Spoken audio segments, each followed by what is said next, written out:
Hey up, I'm Guy Kestevan, the Testaman, and today is my first shakedown ride on the new Mason Macro mongrel bill.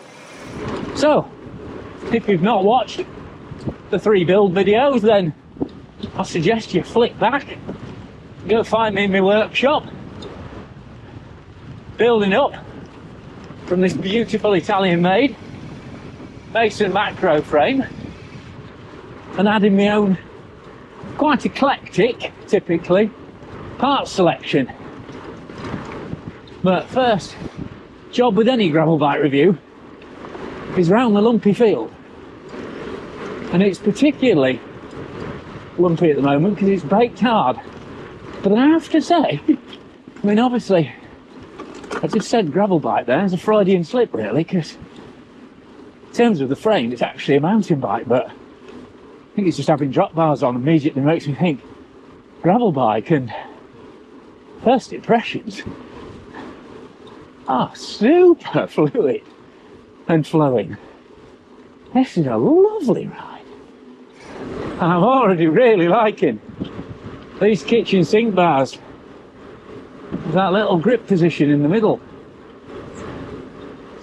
It's noticeably more aero, really nice wrist angle, and if I really want, I can get proper down tri-bar style and still have a decent amount of control. So they're a win already. And then obviously you got, I'm best to show that, I don't know. Can't show it from that side, can you really? But yeah, anyway, loads of flare and width. Why am I talking about that now? I'm plainly just riding along a flat cycle path. Let's get to some bit of descending and then we'll see how they go, eh? Right, this is the first climb on the Kestrel Loop, heading north. It's always a bit of a biter. You've had a stiff week. There's definitely some creak going on. I'm not sure if that's shoes and pedals or cranks. Maybe something needs tightening up there, but this Racing Ray isn't a slow tyre, but when you get the weight over the front, feel a little bit of drag. But overall, proper buoyant. Going up there, and a lovely kind of almost space opera feel. Rolling up and over speed bumps. And while I'm on the tarmac now and keeping tempo fine, I know when it gets rougher and looser, that's when this bike and its tyres are really going to come into their own. There's a horse up ahead though, so best steady down. Be nice, say hi, etc. Yeah, straight away, as soon as we're onto the dustier, lumpier stuff, you can feel you've just got a bigger cushion between you and the ground. To be fair, it's a 225 on the rear. It's not much broader than that 50mm Panaracer Gravel King I've been riding recently. I think it's about 55 on these rims,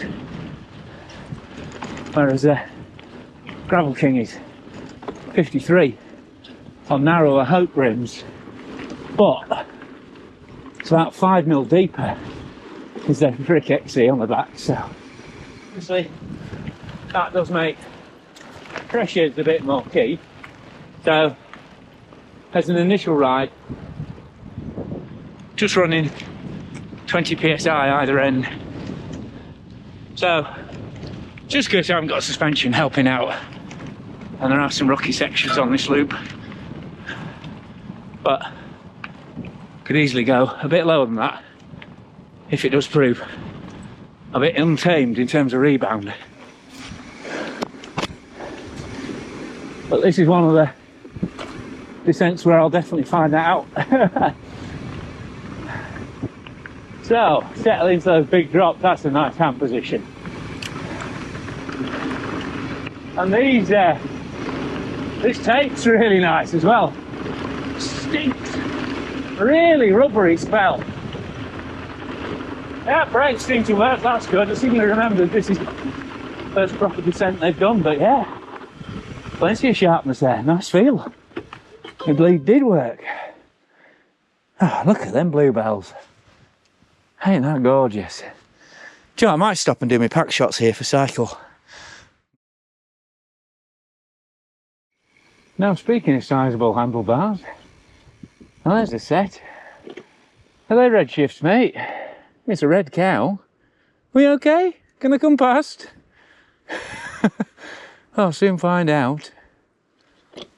Yeah, I might dismount and put bike the cow side of things. Hello. Thank you very much. Thank you. What a beauty. I got a shock then seeing these two sat here. Don't think they're going to do anybody any harm, are they? Good boys. Good boys.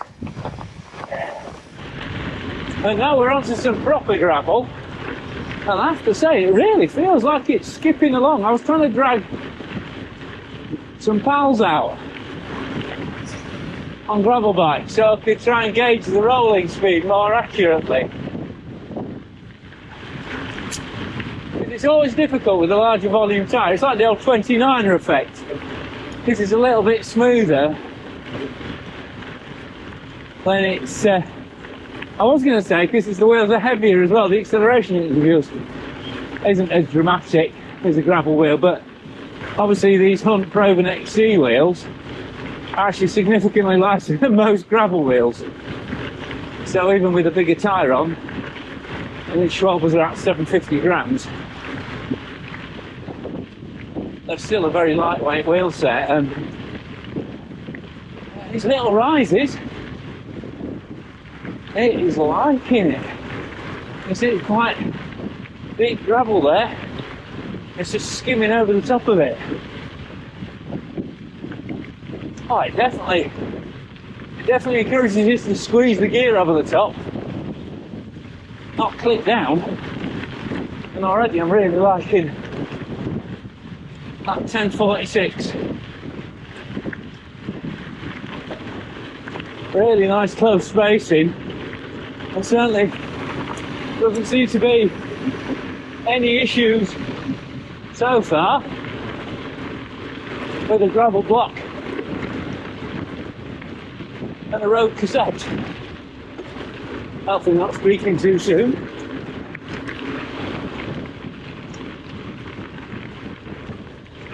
And then you've got a lot more tyre to be able to lean into corners. Oh yeah, grip for days. I think I could probably get away with something even quicker and sketchier on the front. Might even go Vittoria Peyote if those new Contis don't turn up soon, or the Specialized air tyres coming as well. Which I'm tempted to put on, as that'll be, their figures are right, Specialized normally are. I'll be another 300 grams out of this bike.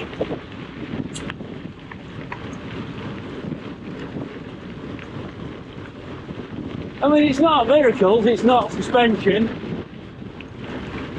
Probably marginally smoother down here on the Cane Creek on the front, but just knowing you've got that more airspace in reserve if you do clobber something means you can push on, certainly on the rear, and while worrying less. Oh, clear. It's a rarity.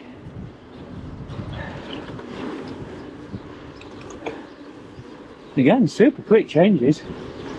Lovely. Rap, rap. Tell you what, even with this racing rayon, it does not feel slow on tarmac. I'm feeling this could be quite the weapon when it comes to hunting down gravel bikes. Because that's what I mean, that's what I used to love on the Chisel. And nobody knew it was as light as it was. And that'll be the same with this. I just look at it and go, oh, there are big tyres and touring bar on it. Ah, he must be fit. Nope. He just knows how to build quite the Q bike. Oh, this is rapid. This is a great track when it comes to rattle testing. And I went down here on the stick with the Cane Creek invert on recently, and that went like the clockers. See how bigger tyres, lower pressures, rigid, bears against upside down suspension.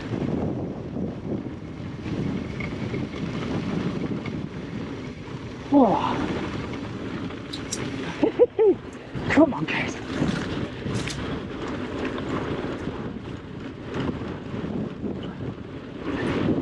That felt as quick as I want it through there. Oh, she's skimming. Relax a bit. Back end's moving around on the cobbles, but carrying speed. Very, very well. Right, short kicker coming up. Hold speed over the rocks. Come on. Yes.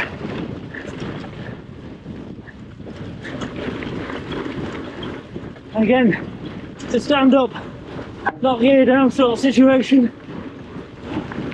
Ah. This Geo is meant to be more endurance. But I guess, depends on the rider whether you race it or not. Whew. Huh. That'll be an interesting comparison on Strava. Ah. Oh. Certainly felt like the bike had more to give, even if my legs didn't. Hashtag yesterday's kettlebells. Whew. And I can't exactly remember what the geo is. I forgot to bone up on it before I came out, so I spent too long taping those bars.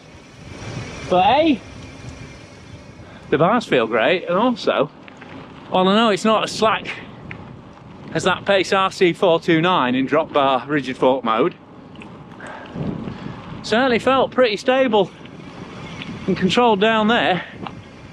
Certainly at the front end, which is what really matters. And obviously there's potential to go with a 2.4 on the back. So clearance I don't think is quite as big as the ISO. I think that goes to 2.6 in a 29. But, you know, this is designed to be the faster of the two Mason kind of long haul bikes, and so far this is a feisty little bike. Here's the macro.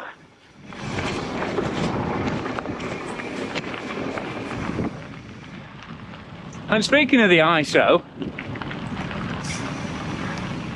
I was lucky enough to be one of the first people to review that bike, the Steel, basically Steel big capacity bike packing bike, very similar to this, but steel, not alloy.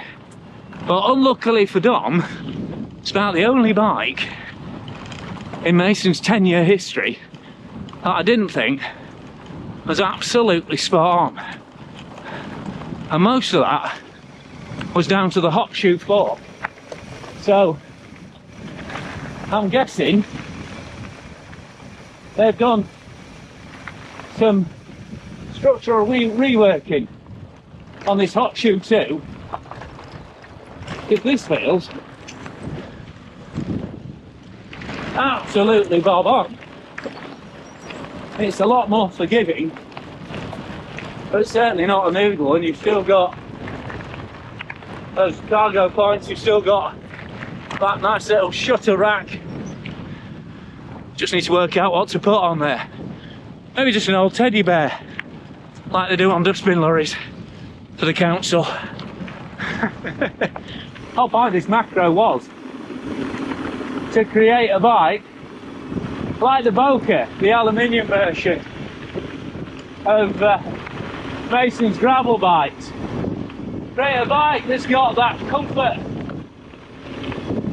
for crossing time zones efficiently and comfortably, but still got that responsiveness to really enjoy the zoomies as well. And that's exactly what this macro's got. Wait, no, that's the first time I've been caught out by that flare. I forgot the bars are still sticking out a fair way beyond my hands there. So, yeah, actually clip the bar on that. Am I going to? I certainly wouldn't on a gravel bike. Not an issue. Well, apart from banging the camera on the nose of the saddle, I think.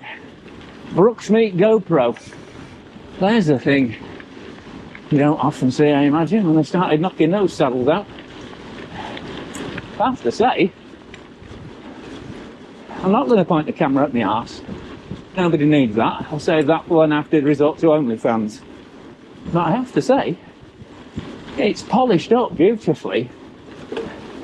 And I've forgotten how comfortable it is. Literally 30 years since I bought it. That Brooks Swift feels glorious under my glutes. And again, macro, making short work of this climb. Handling feels great, considering it's not, you know, considering it's not designed around a drop bar, it's designed around a flat bar. Going for the drops is kind of a bonus situation. Feels really, really good. Really nicely weighted steering. And I'm not feeling like I'm having to panic and get down on the drops. Feels really nice in the drops too. A short stem on. Happy days.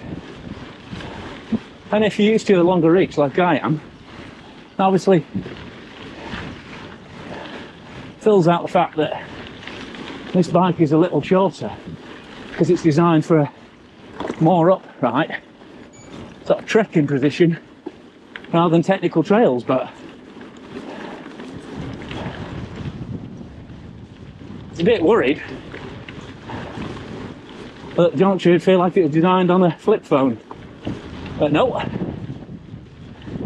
not with this bar in. Oh, I haven't tried the comfy bits. Oh yeah, you definitely know you're on them. Yeah, big old fat bit of cushioning under the palms there. Actually a fair bit of control too. Try on the rumble strip. Yeah.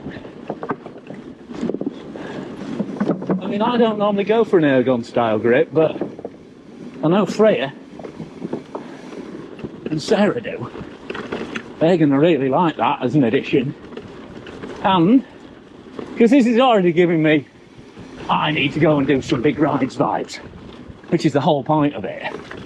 So expect that to happen sooner rather than later, actually, I think, judging by this first ride. So we'll see if that extra palm position comes in handy. The bigger the cushion, the better the pushing, as I believe Spinal Tap said. And every time I think I might run into gear ratio issues with that 1046, I look back and I realise I've got plenty of gears in hand and it's still flying up, even the steep stuff. And it's just nice. And obviously I'm obsessing about tyre pressures while I'm going around. Can't turn that off. But it's nice not to have to stress about lockout levers or any of that kind of stuff. Here's what it is. Just pedal on. Go on, let's do the pick and mix descent. Because I do remember this was when I finally fell out with a chisel. This is when I felt like I'd gone too light with it. When I put a rigid fork on that, it just felt like that was no fun anymore. It was too held back. I was used to riding it on suspension. And maybe it's just a flat bar versus drop bar. Well, I don't know, it just puts you in a different frame of mood, I think. Because that's certainly lumpy and bumpy. Probably slower than a gravel bike with a Rudy or an invert on. Wouldn't be surprised down there. I seem to remember flying down there last time. Looking Creek floor. But just different state of mind on a drop bar. You know, it feels like you're doing something daft. But you shouldn't really. But in terms of the capability of this bike, compared to your average gravel bike, very, very impressive. Nice little bit of accurate plank picking off too there. Ah, look at the light. I've looked out with the weather, it was looking proper dark when I came out. Thought, here we go, that's why I took the pictures early. The cycle. But I know it wouldn't look that nice. I might have done them down here, but Sarah will have me guts for garters if I hold up dinner any longer. By the way, sorry if that was a bit jangly. Rigid bike with a chest cam down there. Can I get a bit down? Well, I have to say, if I'm honest, dear viewer, this afternoon was rapidly turning into a couldn't be arsed kind of situation. Faffing with the bar tape and just general. It's just been a long week. But I'm out with Mrs. K on the tandem tomorrow, so I was like, the weather didn't look that great, but look at it now. Weather's come out, and this bike has turned out to be an absolute hoot. Not sure if it's as super fluid as the chisel yet. I don't think it is, because that thing's insane. Don't think it's as rad, well, it definitely isn't as rad as the Pace RC429. But maybe it's just slap bang in the middle of the sweet spot. Certainly very excited to get some more miles in on this. And currently, there's not even anything I'd obviously change. The only thing I would say is I think the headset's a bit loose, which is obviously, you know, might be just a bedding in kind of thing, but that little split washer that does the internal cable routing, oh, looks very clever, but the trouble is, it's quite easy for it to split apart as you tighten that top nut. Why am I trying to do a workshop talk through while riding down single track one-handed? Because I'm an idiot, but then you knew that if you watch the channel regularly. It's just the kind of thing that happens on here. But could watch JCN and get it all slick. Dave Arthur would probably do a fancier job too. In fact, pretty much everyone would do a fancier job, wouldn't they? But you're here and you've stuck almost the whole video out, so thanks massively for that. Hope you've enjoyed this intro ride. Obviously, if you've got any questions, then get busy in the comments. If you haven't subscribed yet, subscribe, because I can feel a lot of adventures coming on this bike, and I've got some more similar bikes coming up as well. And some more very different bikes too. Last bike I videoed was a nearly 12 grand lightweight e-bike. But you know, it's all good fun, isn't it? So yeah, do that. Give us a thumbs up, like, tell your mates. Oh, Patreon. Yeah, if you really like what I'm doing on this channel, consider subscribing on Patreon and giving me a bit of cash every month. There you go. So let's not stop near the poo bin. Let's find a bit nice about a drop to stop at and say Thanks very much for watching. Hope you've enjoyed the Guycase TV first ride on the Mason Macro. Because I have certainly enjoyed riding it. Top work, Dom. Top work. And now I can show you the saddle. I mean, look at that. Glorious West Midlands leatherwork on a tie frame. That's a bit of classic beauty, is that? That's definitely staying.